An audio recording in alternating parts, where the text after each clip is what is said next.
un lieu secret, intime, où je me sens bien, où je me sens protégé.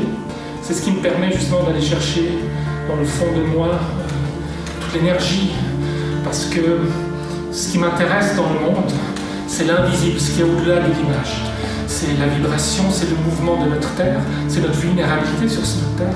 C'est justement un des propos qui se trouve aujourd'hui confirmé par ce virus, que je développe parce que je pense que notre regard doit être amené au-delà des choses.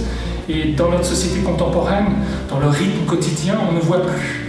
Et c'est mon rôle d'amener les micro-détails, les micro-mouvements, les micro-structures, la matière, la sensualité, l'espace, le temps. Comment mesurer le temps? Aujourd'hui, tout le monde est confronté à cela.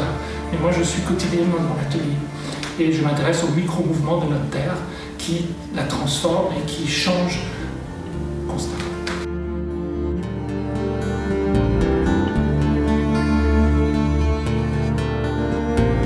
Le huis clos me permet de poursuivre mon travail que j'ai médité depuis de longs mois. Il me semble inutile de surenchérir sur les médias sociaux et de courir dans la précipitation.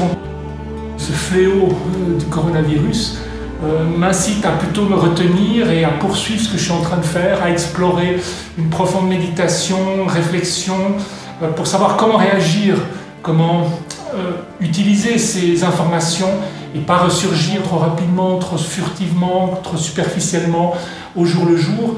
Je pense que c'est au contraire, il faut se retenir.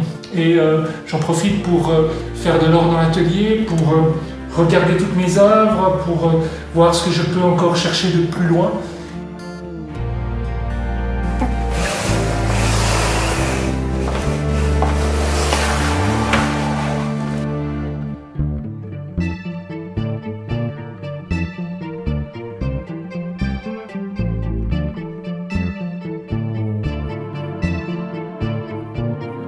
L'art peut être prémonitoire. Dans ma monographie éditée en 2017, j'avais développé une réflexion sur la vulnérabilité de l'homme face à l'environnement, qui se trouve aujourd'hui complètement réalisée, concrétisée, mais de manière si brutale qu'on en accuse le coup.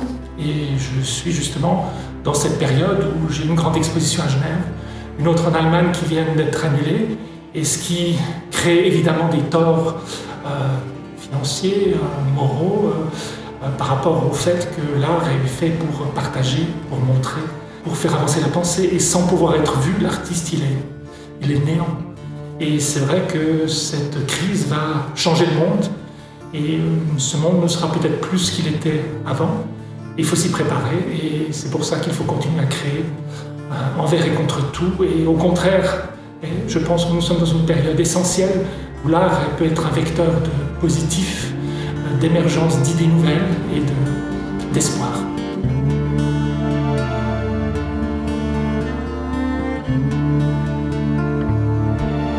Notre humanité court à sa ruine si nous ne réagissons pas tous ensemble, solidairement.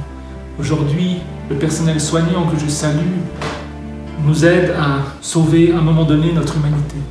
Les artistes sont aussi au front, et je vous réserve un travail photographique en argentique sur nos glaciers qui sont en train de fondre, comme un cri d'urgence. Une fois que je pourrai de nouveau quitter mon atelier, je poursuivrai et vous présenterai ça l'année prochaine.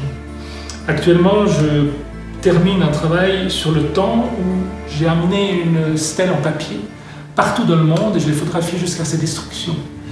Ce travail sur le temps, c'est ce qu'aujourd'hui nous pouvons éprouver dans notre confinement. Et c'est quelque chose d'extraordinaire parce qu'il nous fait réfléchir sur nos propres origines, sur notre propre être et sur ce qui est essentiel dans la vie. Poursuivons, aidez l'art et à bientôt.